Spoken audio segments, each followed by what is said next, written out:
Siapa yang menyangka kalau akhirnya Diogo Dalot bisa mencetak gol lagi? Waduh, selamat buat Diogo Dalot dan juga Kobbie Mainoo, 1 gol 1 assist di pertandingan tadi menurutku sebuah performa yang luar biasa dari Mainoo terutama, dan secara keseluruhan sangat layak diapresiasi. Selamat buat Manchester United. Selama 8 ronde di kompetisi Europa League, kalian belum terkalahkan dan lolos ke babak 16 besar. Luar biasa. Selamat, selamat, selamat, selamat. Berkah di hari Jumat yang berbahagia ini ya teman-teman. Halo dulur, selamat datang di Madrid United, channel fans MU paling netral. Menang dipuji, kalah dibully.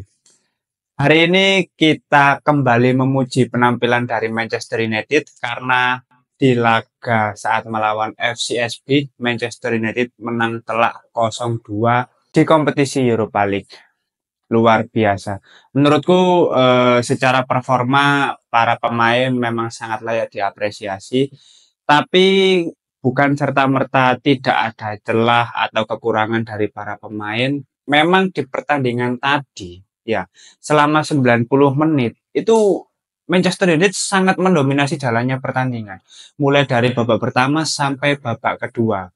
Selain itu, nah, mengapa bisa sangat mendominasi? Karena dari sisi lawan FCSB itu tidak memberikan perlawanan yang berarti menurutku.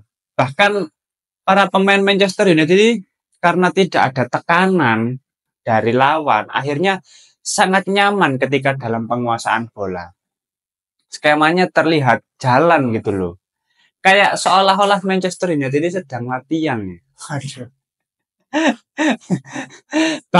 bahkan ya di babak pertama ini kan bukan apa ya, bukan pemain inti yang diturunkan di babak pertama. Beberapa ada pemain-pemain yang dirotasi dan bukan posisi aslinya sesuai yang dibutuhkan dan diinginkan oleh Ruben Amorim. Ini murni karena rotasi di babak pertama. Tapi ya masih bisa mengimbangi gitu loh jalannya pertandingan. Baru di babak kedua terlihat lebih cair lagi karena ada beberapa pergantian pemain yang sangat merubah drastis, sangat merubah tempo permainan dan akhirnya bisa mencetak 2 gol. Sekarang mari kita melihat performa masing-masing pemain di laga tadi. Nah, menurutku ya, kemenangan tadi itu bisa diraih karena kerjasama tim yang bagus. Para pemain ini bermain sebagai sebuah tim. Tidak ada ego di antara beberapa pemain. Semua pemain bermain sebagai sebuah tim dan sangat cair pergerakannya. Kombinasi umpan-umpannya itu sangat bagus menurutku, secara positioning juga sangat oke.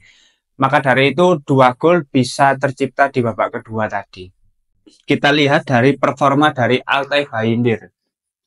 Seperti biasa, Altay Bayindir ketika diberi kesempatan dia bisa memaksimalkan dengan baik. Bahkan di laga tadi, meskipun FCSB ini sangat jarang sekali ketika dalam penguasaan bola, tetapi ketika dia memiliki momentum, dia bisa memaksimalkan dengan baik. Dan terbukti ada shot-shot yang berbahaya ke gawang Altay Bayindir. Tapi kita semua merasa lebih lega karena Altay Bayindir melakukan beberapa save yang bagus di laga tadi, terutama di babak kedua ya, karena di babak pertama menurutku tidak ada serangan-serangan yang berbahaya dari pihak lawan, tapi di babak kedua tadi beberapa shot itu kalau misalkan Altay Bayindir refleksnya kurang bagus atau kurang fokus, pasti kebobolan. Menurutku Altay Bayindir secara performa bagus, sangat layak diapresiasi.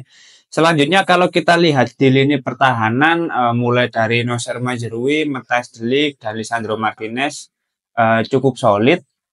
Tapi solidnya ini bukan karena bisa menghadang ataupun menghalau semua serangan yang berusaha diciptakan oleh pemain lawan. Tapi karena memang sedikit peluang yang tercipta dari pemain FCSB ini. Justru yang menonjol itu dari Lisandro Martinez karena di pertandingan tadi ya umpan-umpan progresinya itu sangat kelihatan dari Lisandro Martinez. Bahkan beberapa kali kita melihat apa ya, umpan-umpan yang tingkat akurasinya itu sangat bagus, tapi ya sayang sekali masih belum bisa dikonversi menjadi sebuah gol oleh para pemain di lini depan. Tapi terlepas hal itu semua ya secara performa di lini pertahanan menurutku sudah bagus, sudah solid, chemistry-nya juga sudah terlihat. Terus kalau kita lihat di lini tengah, nah di lini tengah ini ya Diogo Dalot mencetak gol menurutku waduh sebuah hal yang sangat jarang sekali ya. Mungkin terakhir kali kita melihat di musim lalu atau 2 musim sebelumnya kalau nggak salah, lupa aku. Tapi kembali lagi ya teman-teman, gol pertama itu bisa tercipta karena kerjasama tim yang bagus. Bukan karena Diogo Dalot yang ya secara performa luar biasa dibandingkan yang lain, enggak. Tapi karena secara keseluruhan para pemain tampil bagus. Justru yang jelek, nah ini di wingback kiri, Tyrell Malacia. Baru menit ke-8 sudah kena kartu kuning. Terus sempat beberapa kali hampir blunder ya. Dari sisi kiri itu seringkali kecolongan menurutku Tyrell Malacia di babak pertama tadi. Makanya di babak kedua juga langsung digantikan.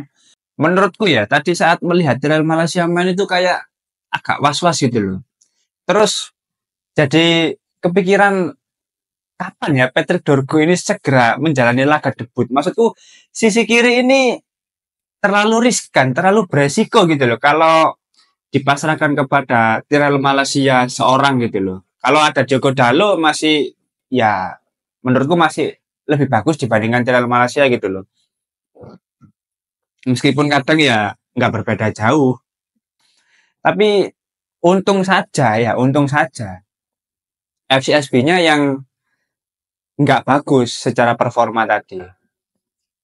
Terus kalau kita lihat di duet gelandang tengah dari Kobbie Mainoo dan juga Toby Collier tadi di babak pertama, menurutku sudah lumayan bagus untuk pemain yang masih muda, terutama Toby Collier sudah bagus. Terus Kobbie Mainoo sebetulnya dia sudah menciptakan beberapa peluang ya di babak pertama, beberapa shotnya tadi sudah berusaha dia ciptakan, kontrol bolanya juga bagus, akurasi passingnya juga bagus, tapi sayang di babak pertama belum beruntung. Baru di babak kedua akhirnya dia bisa mencetak 1 gol dan 1 assist. Menurutku secara perlahan Kobbie Mainoo ini sudah mulai bisa mengikuti ritme jalannya pertandingan sesuai yang diinginkan oleh Ruben Amorim. Di beberapa pertandingan terakhir ketika dia posisinya lebih ke depan, berada di belakang striker, dia pergerakannya lebih cair menurutku dibandingkan ketika berada di pos gelandang tengah. Tapi ya ini masih belum fix ya menurutku ya. Ruben Amorim pasti kedepannya masih akan melakukan eksperimen-eksperimen lagi menurutku, karena juga ada pemain-pemain baru nanti yang akan dicoba dan diadaptasikan ke dalam skema 3-4-3. Tapi untuk Kobbie Mainoo memang menurutku secara performa luar biasa hari ini. Terus yang terakhir kita lihat di lini serang Manchester United, mulai dari babak pertama tadi kan ada Christian Eriksen, Bruno Fernandes, dan Rasmus Højlund. Menurutku secara performa sudah bagus. Sebenarnya Rasmus Højlund pun sudah menciptakan beberapa peluang, hanya saja masih belum terlalu klinis juga ketika berada di dalam kotak penalti. Finishingnya juga masih belum maksimal. Akhirnya belum bisa mencetak gol di laga tadi. Selanjutnya kalau kita lihat para pemain yang masuk di babak kedua, mulai dari Amad Diallo, Alejandro Garnacho, terus Joshua Zirkzee, Casemiro, dan Leny Yoro, menurutku sangat merubah tempo permainan. Karena dengan adanya pergantian pemain di babak kedua, pergerakan itu menjadi lebih cair. Nggak kayak di babak pertama. Babak pertama itu memang mendominasi dari jalannya pertandingan, tapi masih kurang cair aja, terutama di sepertiga akhir. Berbeda sekali ketika memasuki di babak kedua dan ada pergantian pemain. Itu secara pergerakan lebih cair, di sepertiga akhir itu lebih banyak, lebih tinggi intensitasnya, dan lebih banyak shot yang diarahkan ke gawang FCSB. Jadi memang apa ya, secara kualitas kedalaman skuad Manchester United ini masih belum stabil, masih belum setara dengan pemain-pemain inti.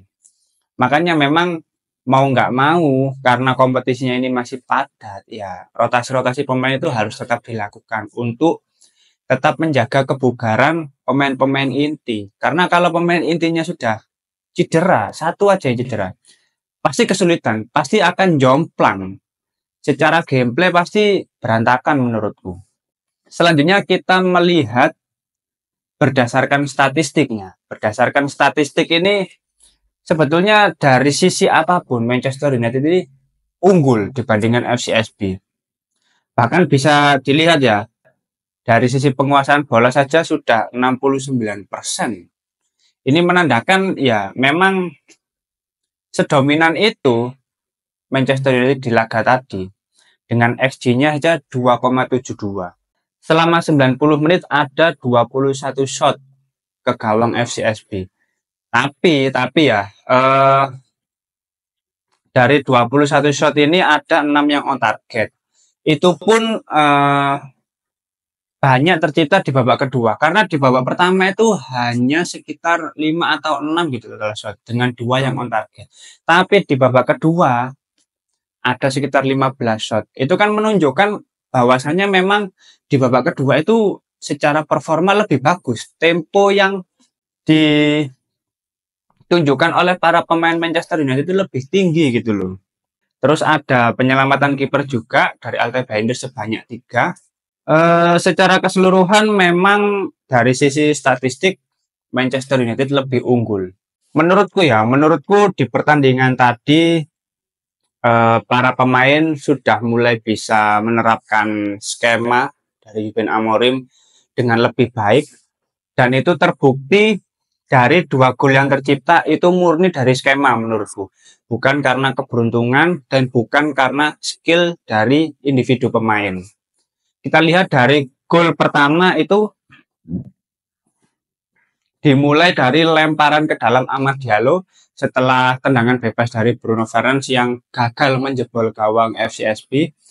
Itu kan dari lemparan dalam Amad diberikan kepada siapa? Christian Eriksen. Ya, dari Amad ke Christian Eriksen langsung diarahkan kepada Kobbie Mainoo. Kobbie Mainoo langsung crossing ke kiri, first touch dari Diogo Dalot baru bisa menjebol gawang FCSB di menit ke 50 atau 60-an tadi ya. Itu menurutku karena skema, karena kerjasama tim yang bagus. Dan golnya ya bagus menurutku karena bukan murni skill individu para pemain, tapi karena kerjasama tim yang bagus. Inilah yang harusnya selalu ditunjukkan para pemain Manchester United di setiap pertandingan. Terus dari gol kedua pun demikian. Nah, umpan dari Alejandro Garnacho kepada Kobbie Mainoo menurutku juga sangat bagus. Akurasi passingnya tidak perlu diragukan lagi. Dan sisi positifnya adalah Alejandro Garnacho tidak egois di laga tadi. Nah, ini yang menjadi dilematis tersendiri ya teman-teman. Kalau Garnacho mainnya bagus seperti ini terus, nah, kalau mau dilepas kan agak sangat disayangkan ya. Apalagi dilepas ke Chelsea yang kabarnya siap membayar sekitar 70 atau 80 juta pound sterling gitu loh. Karena kalau pemain ini mau bermain sebagai tim dan menurunkan egonya, ya bagus. Seperti yang ditunjukkan di laga tadi. Akhirnya apa? Ya 2 gol ini murni karena kerjasama tim yang bagus. Chemistry antar pemain ini yang apa ya? Yang sudah mulai kebentuk gitu loh. Karena para pemain itu secara positioning itu sudah tahu harus ngapain. Mulai dari gol pertama itu positioning Kobbie Mainoo itu sudah bagus menurutku. Sejak lemparan Amad ke Christian Eriksen itu dia sudah tahu harus kemana, harus melakukan apa. Terus di gol kedua juga seperti itu. Eksekusinya juga bagus menurutku. Dan tidak luput dari peran Rasmus Højlund dalam menghalau pemain lawan di dalam kotak penalti. markingnya juga cukup bagus menurutku. Jadi secara keseluruhan memang para pemain ini bekerja sebagai sebuah tim. Inilah yang harusnya bisa ditunjukkan oleh para pemain Manchester United di setiap pertandingan. Skema Ruben Amorim dapat diimplementasikan dengan bagus oleh semua pemain, dan para pemain juga bisa lebih leluasa dalam menjalankan instruksi dari pelatih. Bahkan setelah gol kedua sebetulnya kan masih ingin lagi mencetak beberapa gol, terutama dari peluang-peluang Bruno Fernandes, terus ya Ahmad, tapi ya sangat disayangkan ya masih belum bisa dikonversi menjadi gol. Tapi terlepas hal itu semua, secara permainan memang sudah cukup bagus, sudah ada progres. Dari beberapa pemain menurutku sudah mulai menunjukkan progres yang bagus di beberapa pertandingan terakhir terutama. Meskipun ini tidak bisa menjadi tolak ukur karena tetap lawannya FCSB di laga tadi main jelek, pressingnya juga nggak terlalu ketat, makanya para pemain Manchester United bisa lebih leluasa dalam mendominasi jalannya pertandingan. Tapi dari hasil pertandingan tadi itu menunjukkan bahwa secara mentalitas di kompetisi Europa League masih layak untuk lanjut ke babak berikutnya, dan selama 8 ronde ini Manchester United masih belum terkalahkan meskipun di awal-awal sering meraih hasil seri, tapi menurutku ini menunjukkan bahwa ya para pemain ini masih serius menjalani kompetisi Europa League, dan harapannya kalaupun memang bisa terus konsisten sampai final dan sampai meraih trofi Europa League ya, syukur-syukur alhamdulillah itu akan menjadi trofi kedua bagi Manchester United setelah era Mourinho. Nah, ini akan menjadi sebuah prestasi yang sangat bagus karena apa ya? Paling tidak di musim ini masih ada hal yang bisa dibanggakan gitu loh. Meskipun Ruben Amorim masih dalam proses seleksi, tapi kalau memang ada peluang untuk memenangkan trofi, ya kenapa nggak dimaksimalkan dengan baik gitu loh. Kenapa nggak diupayakan? Karena peluangnya juga masih ada di kompetisi Europa League dan di FA Cup. Kalau Premier League ya menurutku hanya fokus di 10 besar aja sampai akhir musim.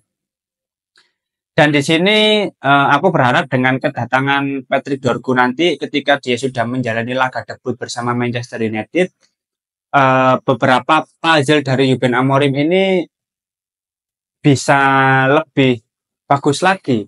Puzzle-puzzle yang harusnya belum terisi itu bisa dilengkapi dengan kedatangan Patrick Dorgu. Dan penerapan skema 3-4-3 bisa lebih maksimal lagi. Oke, mungkin itu dulu review dari pertandingan antara FCSB melawan Manchester United di kompetisi Europa League. Selamat kita semua menjalani Jumat yang berbahagia ya teman-teman. Manchester United lolos ke babak 16 besar dan finish di peringkat 3 kalau nggak salah di ajang Europa League. Semoga Manchester United bisa terus konsisten dalam meraih kemenangan di setiap pertandingan, terutama di kompetisi Europa League, karena laga yang dijalani masih cukup panjang menurutku. Kalau teman-teman ada opini lain, langsung tulis saja di kolom komentar, kita diskusi santai seperti biasa. Terima kasih sudah menonton video ini, jangan lupa like, komen, dan subscribe. Salam.